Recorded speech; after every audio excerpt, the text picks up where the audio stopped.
देखिए, पहले आज सवेरे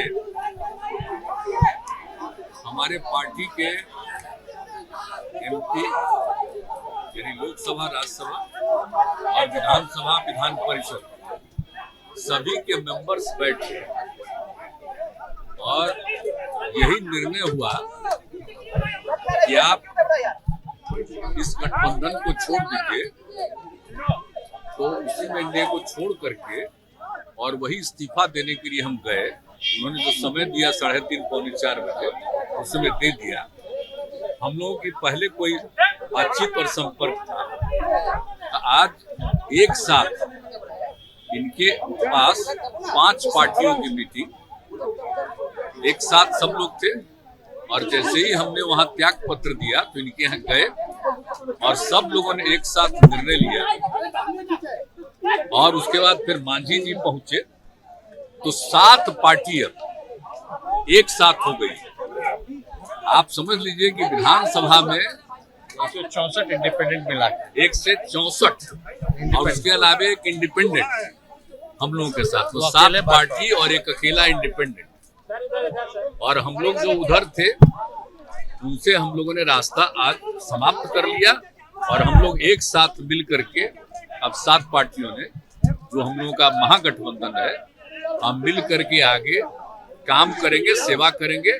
और इसी सिलसिले में 7 पार्टी के सभी विधायक दल के जितने सब नेता हैं, सब लोग मिल करके गवर्नर साहब से और जितने विधायक हैं सारे, मतलब 7 पार्टियों का और एक इंडिपेंडेंट, उन सभी लोगों का दस्तखत भी दे दिया गया है। और बातचीत भी इतने देर से हो रही थी कि अब एक साथ हम लोग हैं, अब जो भी हो जाए तो इसी के लिए हमने दे दिया। तो वो तो वही ना करेंगे। हम लोगों ने कहा कि आप जल्दी से जल्दी करिए, अब वो करेंगे। अब बाकी अब आपको ये सब बताइए, हमने आपको बेसिक बता दिया, उसका सब लोग बताएंगे आपको। और महागठबंधन में जाने की क्या वजह? अरे भाई, वो तो उसकी वजह थी। आप तो खुद एक जगह गए वो का ट्रेनिंग लेने के लिए, तो और ना हमको पूरा एक्सपोज कर दिया कि जिस आदमी को कहां से कहां हम बढ़ाए हैं। और उसके बाद जो काम हुआ है आगे गड़बड़, जो सब सूचनाएं मिल रही थी पार्टी के सब लोग, तभी तो सारे हमारे पार्टी के लोग इस बात को लेकर के हमको कह रहे थे, हम नहीं कुछ करते थे। और तब जाकर के मीटिंग और सब ये बात हो गई और तभी सब लोगों से बात हो गई और एक साथ हम लोग मिलकर के अलग हो गए। वो ठीक नहीं हुआ, समझ गए ना। आपको अपमानित भी किया गया, आपके खिलाफ साजिश रची गई, वो क्या था? अब क्या क्या कौन रहते हो सब छोड़ दीजिए ना, हमको कुछ नहीं कहना। लेकिन हमारे पार्टी के सब लोगों की राय थी कि भाई आप अलग हटिए। तब सोच न लीजिए भाई कि उधर 3 पार्टी, अब 2 पार्टी इधर, 1 पार्टी इधर 5 पार्टी और सब मिलके 7 पार्टी एक साथ हो गए हम लोग। ये बताया जा रहा है कि आप प्रधानमंत्री के भी उम्मीदवार हो सकते हैं। सब बात कहे के लिए बिहार का एजेंडा क्या होगा? बिहार का एजेंडा क्या होगा? है बिहार की सेवा करना, हम मिल करके काम करना। सब लोग पूरे बिहार को आगे बढ़ाने के लिए लगे रहेंगे। और समाज में जिस तरह से एक विवाद पैदा करने की कोशिश हो गई थी शुरू, वो हमको अच्छा नहीं लगता था। आप अच्छी तरह जानते हैं ना। आप तो एक बार 17 में हुए थे, 17 के लस्पा में आए न थे, तो हमने तो कहा ना कि हम ये सब कोई चीज जो कहीं कुछ करेगा गड़बड़, जो कुछ होता है विभिन्न धर्म के लोगों का, तो वो सब हम लोग नहीं करते। हम लोग सबका एकता रहनी चाहिए। आप तो जानते हैं जो परिस्थिति बन रही थी उसको लेकर के अच्छा नहीं लग रहा। और जिस तरह से बाद में हम लोग इतना मेहनत कर रहे थे और कई तरह की बातें की जा रही थी, वो हमको अच्छा नहीं लग रहा था। और हम तो तैयार कहाँ थे जब हमारे को इतना कम सीट हो गया, और हम तो नहीं तैयार थे। कैसे फिर तैयार हो गए? हम तैयार उन लोगों के बार बार आग्रह पर हम हो गए, लेकिन उसके बाद भी जिस तरह का जो अनुभव हो गया, और अपने हम तो चुपचाप थे। अब पार्टी के सब लोग धीरे धीरे कहने लगे और कह दिए, तब सब लोगों से बातचीत हो गई और हो गया कि भाई अब छोड़िए। कहा था कि भ्रष्टाचार से और कम्युनलिज्म से समझौता नहीं करेंगे। तेजस्वी यादव पर भ्रष्टाचार का आरोप। का सवाल ही नहीं पैदा होता है, शुरू से कभी नहीं होने दिए हम लोग। और समाज में प्रेम और भाईचारे का भाव रहना चाहिए और किसी तरह के भ्रष्टाचार को हम लोग नहीं स्वीकार करते हैं, हर तरह से काम करते हैं। वो सब तो मिल के अब हम लोग करते ही रहेंगे, कोई चिंता मत करिए। और आगे क्या होगा, अब हम लोग सब एक साथ रहेंगे और दूसरे राज्यों में भी जो कुछ भी करना होगा वो करते रहेंगे। सीबीआई ईडी का क्या गलत इस्तेमाल हो रहा है? सीबीआई ईडी का क्या गलत इस्तेमाल हो रहा है? सीबीआई ईडी का क्या गलत इस्तेमाल हो रहा है? कोई नहीं सीबीआई गलत इस्तेमाल वो कर रही है, है? वो गलत इस्तेमाल कर रही है सीबीआई। वो अलग, वो तो अलग बात है। अब तो ऐसे हम ही समझे कि आप सीपीआई बोलेगा। अरे देखिए माँ एक मिनट बात सुन लीजिए। काफी देर से मुख्यमंत्री जी अपने बात को रख रहे हैं। मुख्यमंत्री जी ने खास तौर पे बताया कि पूरे बिहार विधानसभा में एक अकेली पार्टी रहेगी भाजपा, बाकी जितने सदस्य और पार्टी जो है नीतीश कुमार जी को अपना नेता यानी महागठबंधन का नेता माना है। और सोचने वाली ये बात है कि पूरे नॉर्दर्न इंडिया में अगर आप देखें, हिंदी पट्टी में देखें तो भाजपा का अब कोई अलायंस पार्टनर नहीं रहा, एक भी अलायंस पार्टनर भाजपा का नहीं है। और ये तो इतिहास बताता है कि भाजपा जहां रहती है, जिसके साथ रहती है, उसको खत्म करने में लगी रहती है। आप पंजाब देख लीजिए, आप महाराष्ट्र देख लीजिए, और जो बिहार में हो रहा था वो किसी से छुपा है क्या? हर एक लोगों को पता है कि क्या भाजपा की तैयारी थी।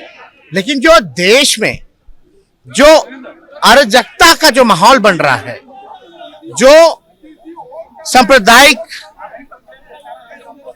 जिस प्रकार से फल फूल रही है, जिस प्रकार से सामाजिक न्याय पे हमला हो रहा है, उसको देखते हुए, देश के माहौल को, स्थिति को देखते हुए, चाहे महंगाई हो, बेरोजगारी हो, आप अर्थव्यवस्था देख लीजिए, देश की सुरक्षा देख लीजिए, चीन घुस करके घर बना लिया, गांव बसा रहा है, आप क्या कार्रवाई कर रहे हैं? तो पूरी चीजों को देखते हुए, और आज का तो दिन भी बहुत ही महत्वपूर्ण दिन है। और महत्वपूर्ण दिन क्या है कि आज के दिन ही क्विट इंडिया की शुरुआत हुई थी, यानी अंग्रेजों भारत छोड़ो का नारा शुरुआत हुआ था। तो आज बिहार ने एक बार फिर से दिखा दिया है, देश को संदेश दिया है, टोटल देश के जितने विपक्ष हैं उनको संदेश दिया है, एक दिशा दिखाने का काम किया है कि जो मजबूती के साथ जनता के सवाल को लेकर के लड़ता है, वो मजबूती के साथ जो है जनता के साथ जो खड़ा रहता है, वो को जनता जो है पूरी तरीके से स्वीकार करती है और जनता विकल्प चाहती है। आप देख लीजिए, बिहार को विशेष राज्य का दर्जा नहीं मिला।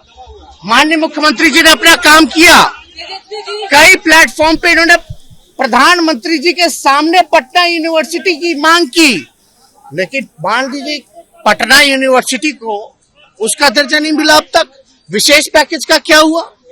तो कहीं ना कहीं से हर एक तरीके से एक षड्यंत्र के तौर पे, तो ये बीजेपी जो करता है उसका एजेंडा फिक्स है। और जेपी नड्डा जी, ये जो लोकतंत्र की जननी है, यहां आकर के बोलते कि क्षेत्रीय पार्टियों को खत्म करेंगे, समाप्त करेंगे। तो इसका मतलब क्या है? यानी विपक्ष को समाप्त करेंगे। विपक्ष को समाप्त करेंगे मतलब लोकतंत्र को समाप्त करेंगे। यानी लोकतंत्र की जननी में आकर के आप लोकतंत्र को चुनौती दे रहे हैं। ये बिहार के लोग नहीं सहेंगे। ये हमारा दायित्व है, सबसे पहले देश के संविधान को बचाना। और हम तो नीतीश कुमार जी को धन्यवाद देते हैं कि इन्होंने एक फिर से एक बार जो है लीडर निर्णय लेने का काम किया। आप बीजेपी का तो एक ही काम है, डराओ, जो डरता है उसको डराओ और जो बिकता है उसको खरीदो। पूरे देश में क्या हो रहा है आपको नहीं पता, अभी झारखंड में क्या हो रहा है नहीं पता, महाराष्ट्र में क्या हुआ नहीं पता। तो इसलिए सभी लोगों ने आज हमारे यहाँ 5 दलों की बैठक हुई महागठबंधन की और हमको जिम्मेवारी दी गई निर्णय लेने के लिए। तो हमने यही बोला कि मुख्यमंत्री जी अगर कोई निर्णय लेते हैं उसके बाद हम अपना निर्णय लेंगे। इन्होंने निर्णय लिया बिहार के हित में, नेशनल इंटरेस्ट में, लोकतंत्र बचाने के लिए, संविधान बचाने के लिए, अमन चैन गंगा जमुना तहजीब बचाने के लिए। तो इसलिए, और हम लोग तो समाजवादी लोग हैं, हमारे पुरखों की जो विरासत है वो कोई और ले जाएगा क्या? ये हमारे पास रहेगा। तो इसलिए माननीय मुख्यमंत्री जी को धन्यवाद देते हैं। हम अपने पार्टी के राष्ट्रीय अध्यक्ष आदरणीय लालू जी को धन्यवाद देते हैं कि बीमार अवस्था में भी जो उनका भी जो निर्णय है, क्योंकि राष्ट्रीय अध्यक्ष है, उनके पास जब प्रस्ताव गया तो उनसे जब हम लोगों ने बात की, पार्टी के लोगों ने बात की, क्योंकि हर एक लोग, बिहार की जनता, हमारे पार्टी के वर्कर, हमारे पार्टी के विधायक, सब लोग चाहते थे कि जो किसी भी तरीके से भाजपा का जो एजेंडा है उसको बिहार में नहीं चलने देना है। और लालू जी को तो आप जानते ही हैं, आडवाणी जी के रथ को रोका था, किसी भी कीमत में ना झुकने को तैयार है, ना डरने वाले हैं। जो उनकी विचारधारा है उसकी लड़ाई लड़े। तो इसलिए हम पुराने गिले शिकवे भूल गए। मुख्यमंत्री जी को अरे भाई, हम लोग चाचा भतीजा लोग हैं, लड़े भी हैं, आरोप भी लगाए हैं। हमने पलटू राम कहा था, पलटू चाचा पुकारते थे। हम लोग तो समाजवादी लोग हैं ना, तो हमारी जो पुरखों की विरासत है वो कोई और ले जाएगा क्या? हम लोगों का अधिकार नहीं है क्या? तो हर घर में लड़ाई होती है, हर भाई में बकझक होती है, तो उस पर ध्यान नहीं देना। अभी समय क्या है? क्या 2024 के लिए नीतीश कुमार क्या प्रधानमंत्री पद के अच्छे उम्मीदवार आपको दिख रहे हैं? मुख्यमंत्री जी ने तो देखिए, जब हम लोगों ने जाति जनगणना के बारे में बात की तो उसमें थोड़ी सी भी देरी नहीं लगाई, और 2 बार जो है उस समय तो भाजपा के लोग ही जो है पूरी तरीके से अध्यक्ष थे उस समय के विधानसभा के चौधरी जी, विजय चौधरी जी, इनके ही अध्यक्षता में तो 2 बार पारित हुआ। तो उस समय भी आप बीजेपी का रोल देख रहे थे, क्या था? यानी जो नेशनल इंटरेस्ट का जो एजेंडा था उसमें भी कितने, इनका तो मूड क्लियर था।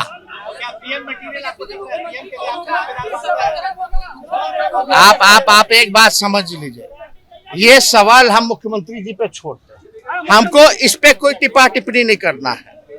लेकिन आप इतना तो आप जानते हैं कि सबसे देश में अगर सबसे कोई अनुभवी मुख्यमंत्री है तो नीतीश कुमार जी है। सबसे अनुभवी, परिपक्व, और काम तो किया ही है, ऐसा कोई इनकार नहीं सकता। नरेंद्र मोदी को क्या नीतीश जी दे सकता है चुनौती?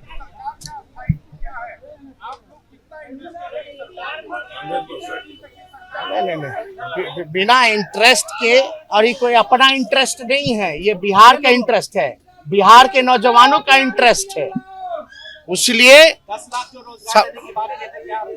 हम लोगों की बात चलेगी। अभी तो एक बार तारीख तो तय हो जाने दीजिए, तारीख तय हो जाने दीजिए, जनता के दुख दर्द को दूर किया जाएगा।